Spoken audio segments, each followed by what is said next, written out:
Hello students, I am your English teacher Adarsh Vili, and today we have to start with Act 1, Scene 1 of Merchant of Venice. But before we start the actual text, first of all we have to understand the background of the play, which I have also told you in my previous video. So I want to tell you the difference between a play and a drama and a story. Here we are studying about the play. We are not studying a novel or a story, but it's a play by Shakespeare, that is Merchant of Venice. And there is a difference between the play and other aspects of the dramatic nature. And here we see that when we are talking about the play, it was performed on the stage. This play, Merchant of Venice, was written by Shakespeare to be performed on the stage. So the story of the play will proceed through the dialogues by the various characters. I hope you have gone through the characters of the play, and out of the characters here in Act 1, Scene 1, we will see the major character of the play, that is Antonio. He is also termed as a hero of the play. So, in the beginning of the play, we see that Antonio comes on the street of Venice, and he was also accompanied by two of his friends, that is Salerino and Salanio.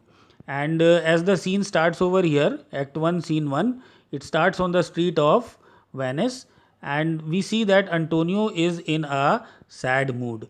And when his friends Selenio and Salerino, they see Antonio in this state of sadness, then they try to guess the reason of his sadness, or they try to tell Antonio the reason of his sadness. So here the introduction speech is made by Antonio. So Antonio is speaking to Salerino and Salanio, and he says that to tell you the truth, I do not know why I am sad. Antonio is not a person to be sad. He used to be happy, but right now he is sad, and he says that I do not know the reason of my sadness. I am feeling so sad and depressed in my spirit. You complain that it bores you. I have yet to find how I got it. So he says that because of my sadness, my friends are also bothered. But he says that I do not know the reason of my sadness, and it makes me a dull person, and it also bothers you as a friend.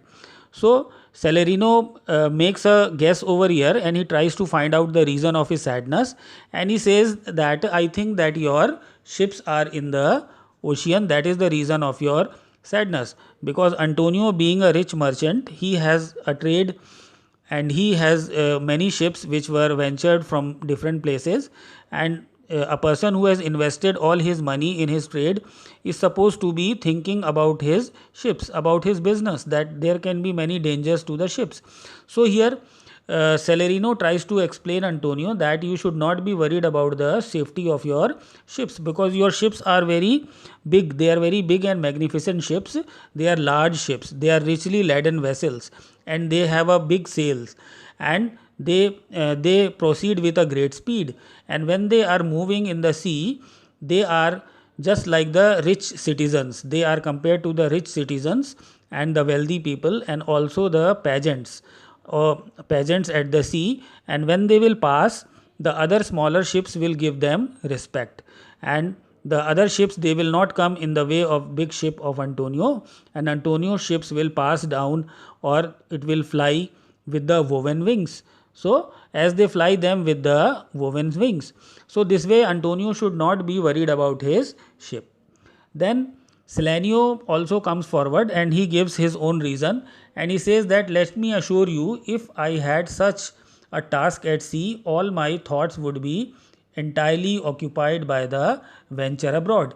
So Salerino, yes, after Salerino, Selenio also gives a reason, and he says that if I put myself in place of Antonio, then I too might be worried about the safety of my ships, because he says that because of this I would always be occupied with thoughts, and I would also always be thinking about the safety of my ship, and to know where my ships are or how my ships are moving, I would throw the blade of grass in the air to know the direction of the wind. Now why he will do this, throw the blade of grass and know the direction of the winds?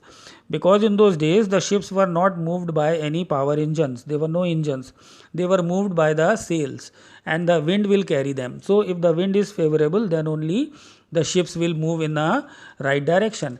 And then he would say that I would examine the maps of the ports and the piers, which means that I would look into the maps and I would see where the possible places are there where the ship can be sheltered if there is any kind of storm, or if there is any kind of danger, the ships may be harbored in these places.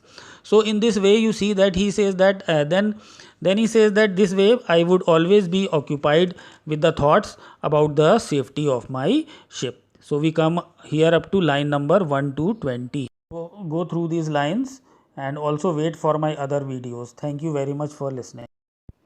So in this voiceover video we have completed from line number 1 to line number 20 of Act 1 Scene 1. Students, you can also subscribe to my channel Success Mantra by Adarsh Vili. It is absolutely free of cost, and it will give you the information about your English language and literature with the many more videos in it. Thank you for watching.